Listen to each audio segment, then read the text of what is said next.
Fine, then whoever is the turn may start reading. Summarize the last topic and continue with the next one.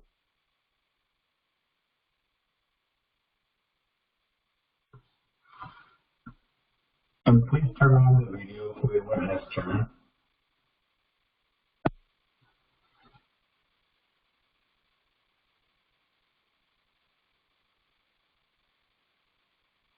Who has the turn to read today?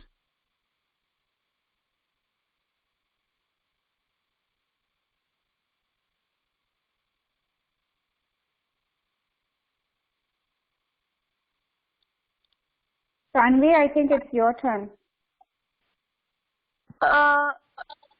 Okay. I thought it was Sheena's turn today. Oh, yeah. Sure, sorry. I changed the order, so I forgot. But I don't think she is. Yeah. If she can. Yeah, I don't see her here. Yeah, she is not here, so go ahead. Okay.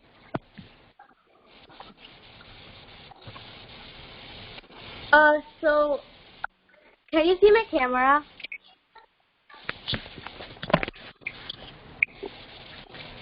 Yes.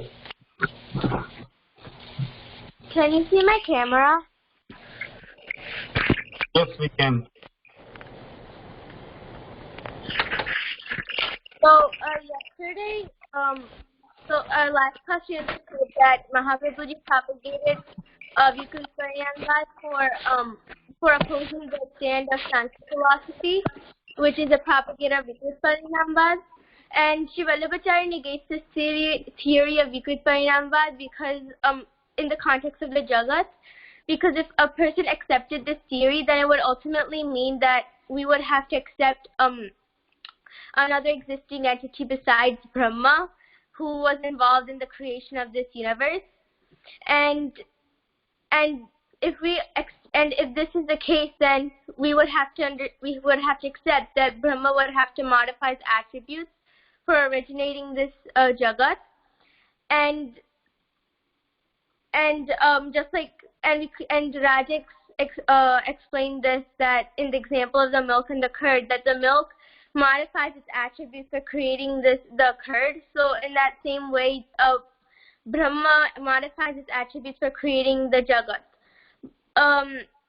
But Mahaprabhuji says that if a person accepted this, then how would we understand the concept that how would the Jagat be transformed back into the Brahma? Because they say that because the milk was modified to create the curd cannot transform back into the milk. So how can the Jagat be destructed and go back into the Brahma? So because of these questions that arise, Mahaprabhuji negates the Avikrut Parinamvad and says that and instead explains that because Brahma Tanvi, Mahaprabhuji negates Vikrit Parinamvad, not Avikrit. Yeah, he negates Vikrut Parinamvad. Yeah, and he explains and he accepts Avikrut Parinamvad. And in that theory, he says that Brahma uses his Satanchit attributes for creating the Jagat, just like the gold transforms into the golden ornament without being modified. Brahma also uses his attributes for creating into the Jagat without being modified. And as Brahma is Ekameva Dvitiya, like the only existing entity present in the entire universe, for that reason, Brahma can only be the existing entity who can be capable of creating this Jagat. So, and when Brahma wants to conceal this universe through the process of unrevelation, he can do so because this Jagat was created only out of the unmodified transformation of Brahma. So this is what we understood in the first topic, and the second topic was that we also understood that the universe is an absolute reality according to Mahaprabhuji, and then there was like a brief overview about Sankaracharya's like the Sankaracharya's philosophy of Mayavad. And in Mayavad, he considers that this Jagat is simply like a part of Maya. And when Maya imposes itself on Brahma, Brahma's form becomes reflected upon Maya in the form of the universe. And since Maya has imposed upon Brahma, Brahma's state becomes like his state also becomes illusionary. And because of this, he starts considering that this universe is only is his creation, but Sankaracharya says that this is just an illusionary thought, and Brahma can never produce a Jagat without having any attributes, because the one who is Nirakar and infinite can never have any attributes within him. And we also understood like how Maya imposes on Brahma through the example of the mirror. Like when a person stands in front of a mirror, he sees various reflections of his own self. So just like this, Brahma stands in front of the mirror of Maya and sees various of his reflections. And because of this, he says, Sankaracharya says, this universe is neither Sat nor Asat, but is Mike. And Sat is something that can never be destroyed in the past, present, or future, meaning Sat is reality. And Asat is something that cannot be experienced in the past, present, or future. And Mike is something that has illusionary existence. So Sankaracharya says that as the universe is made out of Maya, it cannot be considered Sat, and this universe cannot be considered Asat, since we are capable of experiencing all the materials around us. So for this reason, he uses the term Mike for explaining the existence of this Jagat. But and also you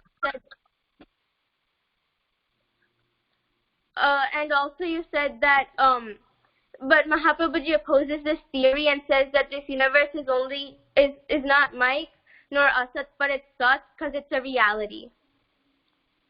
And he uses his power of Satya Sankalp, which is like he uses his mentality to create like the objects around us. And everything that he creates through Satya Sankalp is always real, because he created out of his Sat attributes. And everything that is created out of Brahma can never be considered Mike or Asat. Fine. So, as we understood before, that the main problem Mahaprabhuji has with all the other philosophers who are preaching Mayavad, or may it be Vikrit Parinamvad or something else, is that the first thing Mahaprabhuji wants is, we are not supposed to confine the power of Brahma, the capacity of Brahma. So when we are accepting Mayavad, when we are involving any other material in the creation of the universe as efficient cause or as material cause, then we are suppressing the power of Brahma, or we are not making Brahma free, or aren't able to accept the capability of Brahma in creating the universe. So that is the main problem with Mahaprabhuji in accepting such theories. So what Mahaprabhuji wants is that Brahma has all the capability, Brahma can do whatever he wants, so he would be creating the universe out of his own Shakti, out of his own attributes, without having interference from anyone's side, not even Maya, not even Prakriti, or not even something else. So that's the main issue Mahaprabhuji has with other philosophers. Because when Shankaracharya is saying that Brahma has to accept Maya on him, Brahma will be evoked by Maya, and then Maya Shabalit Brahma, it means the Brahma who is suppressed by Maya will be the creator of the universe. So these are the points where Mahaprabhuji doesn't feel that we are accepting the capability of Brahma, or we are accepting the superiority of Brahma.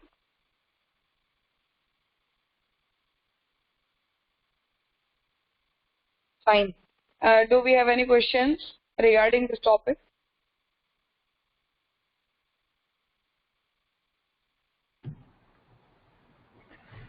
So then is Pranam Raja. So Vikrut and Vikrut Parinamvad are by both the Sankhya schools. So then why do they oppose each other?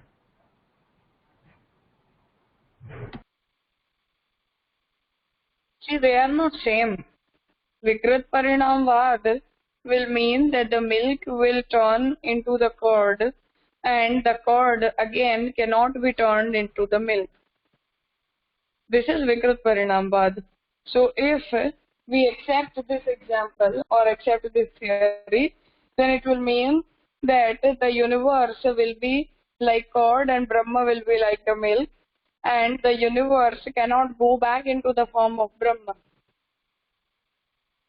It means that the characteristics will be changed, the attributes will be changed in the form of the universe, and Brahma will have different attributes.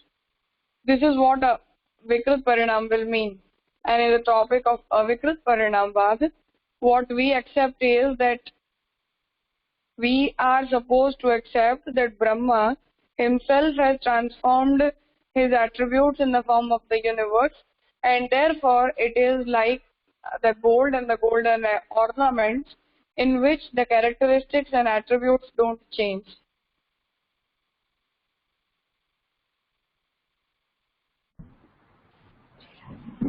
Ji Raja. Pranam Raja.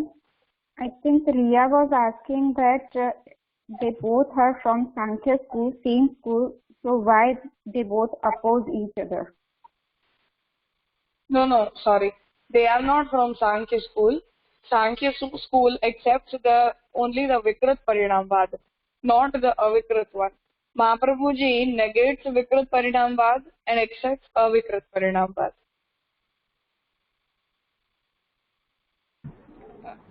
Ji Raja. Dhanush Pranam Raja, I also had two questions. Yes. The first question was, were both Vikrut and Vikrut Parinamvad created by Maharishi Kapil, and was he an avatar of Sri Krishna? Well, this is not very clear historically, but avatar of Shri Krishna, the Kapil Muni, he has propagated Seshwara Sankhya as per Brahmavad, and which is the part of Bhagavat. In Bhagavat, in the Kapil Gita, in the third skanda, the third chapter of Srimad Bhagavat, we have got the incident of incarnation of Bhagavan in the form of Kapil, and where Bhagavan in the form of Kapil has explained the form of universe as per Brahmavad. So there is a different thing. And here where we are talking about the Sankhya.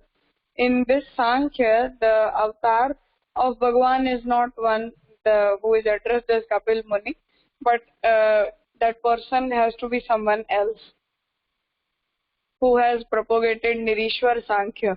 But we don't find any historical background of that Kapil Muni.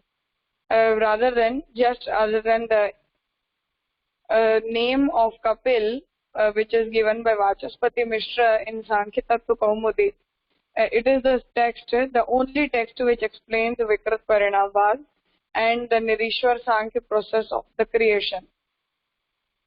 So Vachaspati Mishra mentions that Kapil Muni is the propagator of this thought, and his Shishya, his disciple, was Muni Asuri, and then I understood this text, and now I am propagating the Sankhya.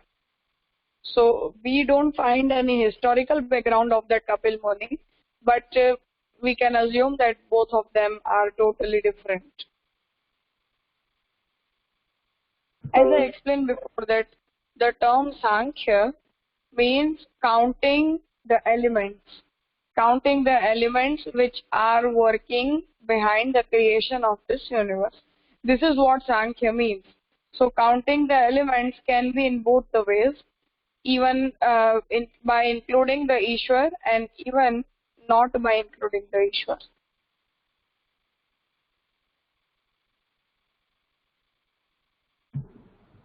Ji Raja, thank you. And was this other Kapil Muni, did he create the two causes of Vikrut and Vikrut Parinamvad, or did he only create or propound one of them? Only Vikrat, not Avikrat. Avikrat Parinamvad is propagated by Mahaprabhu Ji Raja. against the theory of Sankhya. Okay, I understand. Thank you.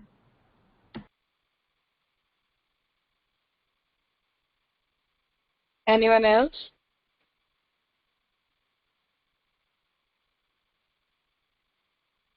Fine. Sanvi, you may start reading the next topic. Ji Raja, is the annihilation of the objects of the universe probable or not? The object which is real can never face the absence of that object. We have been explained that in the doctrine. If the universe is real, the universe and the objects of the universe can never be lost. But all of us have been experiencing that the destruction or total loss of the objects of the universe is indicated in the instance such as the pot is destroyed, the cloth is burnt, the petrol has evaporated, etc. Similarly, it has been stated in the scriptures that the absence of the whole created universe takes place at the time of the deluge. Thus, if the universe is destructible, how can it be said to be real? Such is the basic question that arises before us. To understand the answer to the above stated question, it is very much necessary to understand the swarup and the kinds of bhav. Bhav means many objects being existing, subsisting, or living. For example, when we say the pot is here, by saying so, the existence, the subsisting, or the being of the pot is suggested. When it is said that the object is not subsisting, or not existing, it is called a bhav.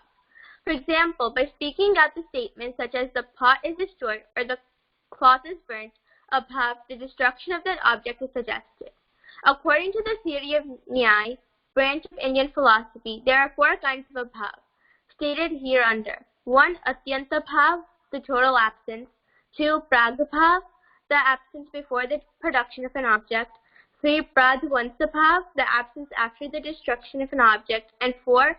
Anyonya bhav, the reciprocal absence. So here it's explaining that any object which is real can never be destructed. And last class you had mentioned that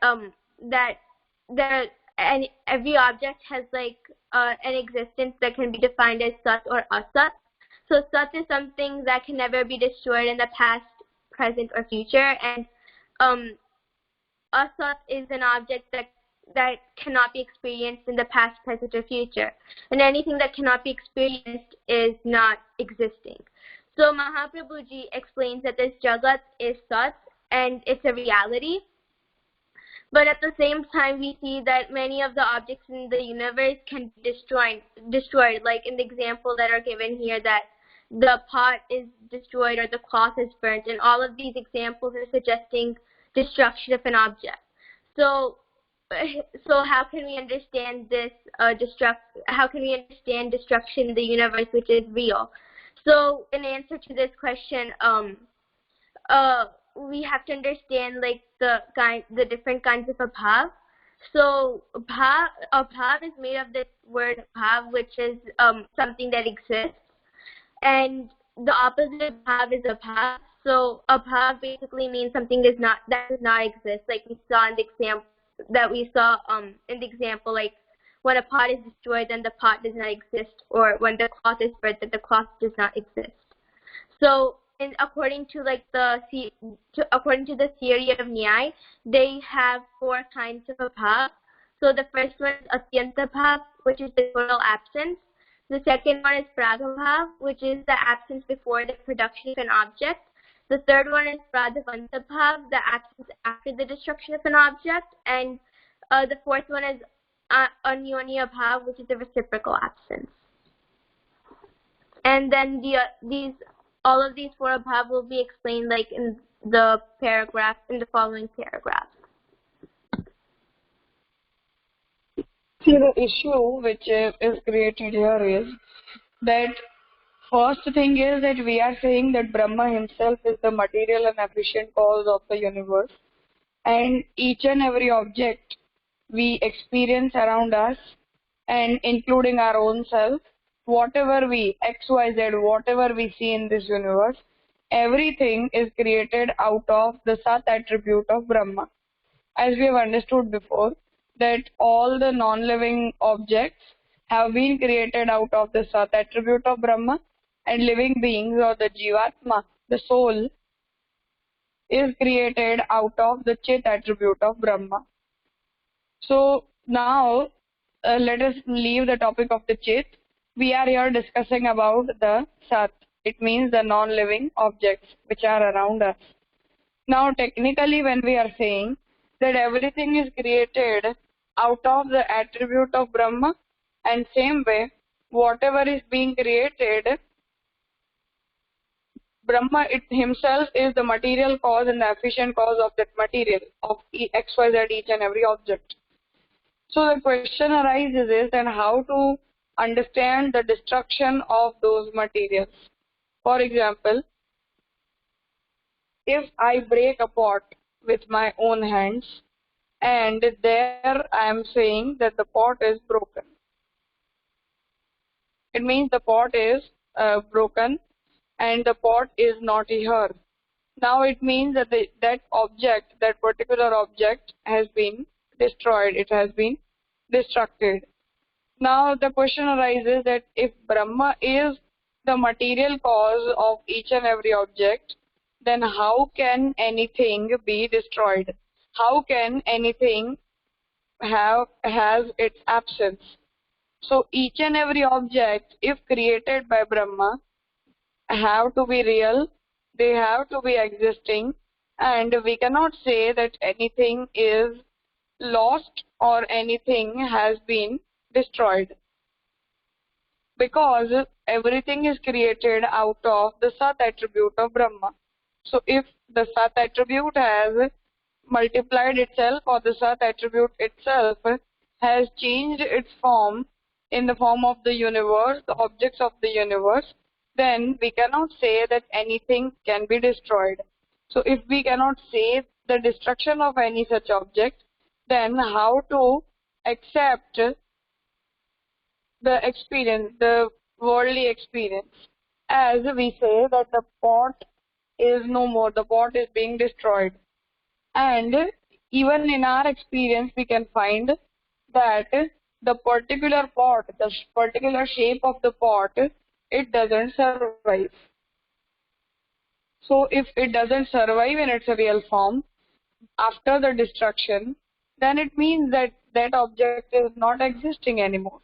And if that object is not existing, then how to accept that Brahma itself has changed its form in the form of all the worldly objects?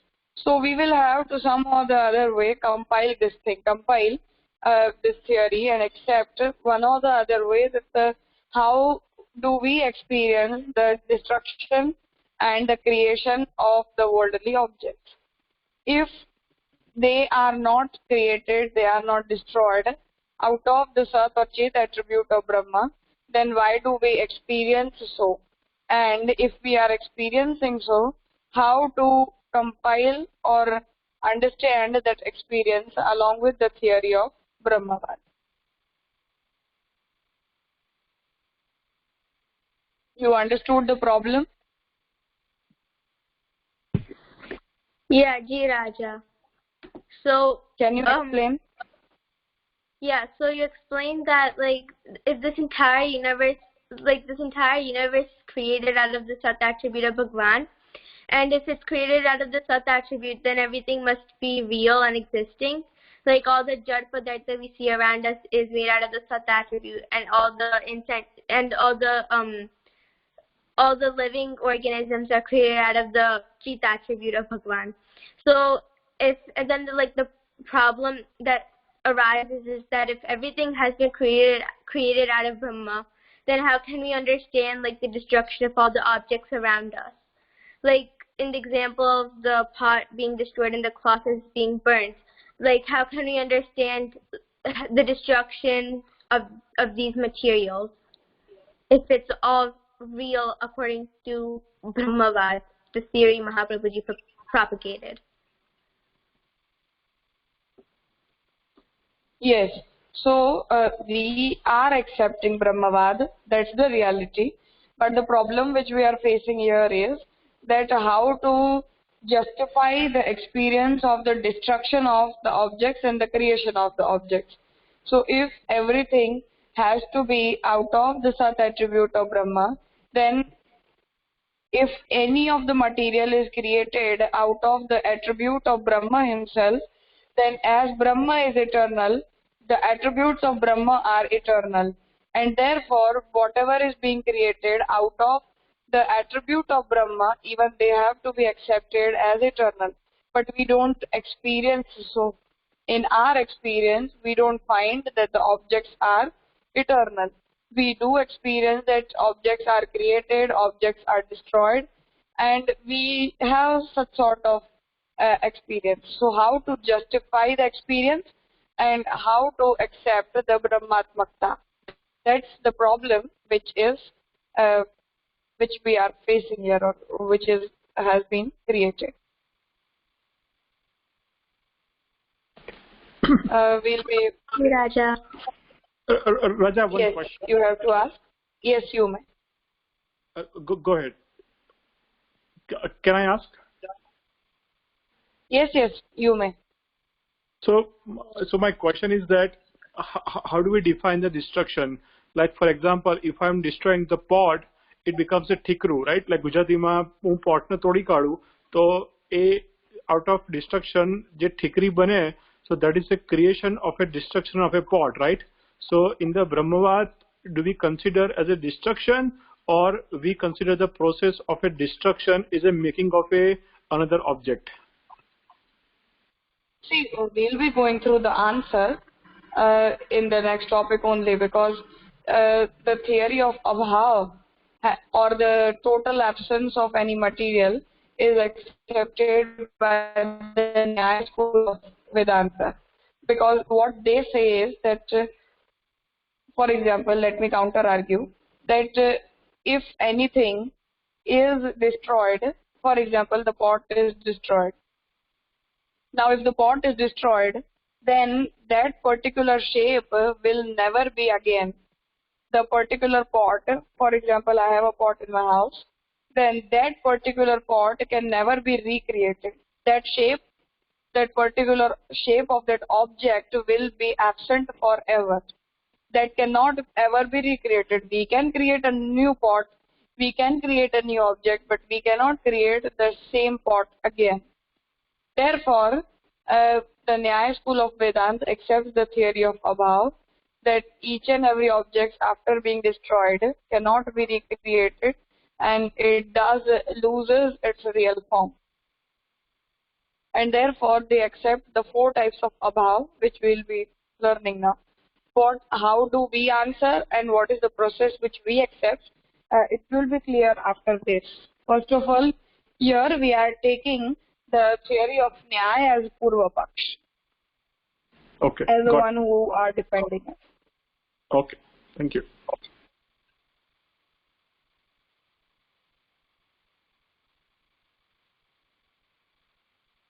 Fine. Let us conclude today's topic here. We'll be continuing tomorrow.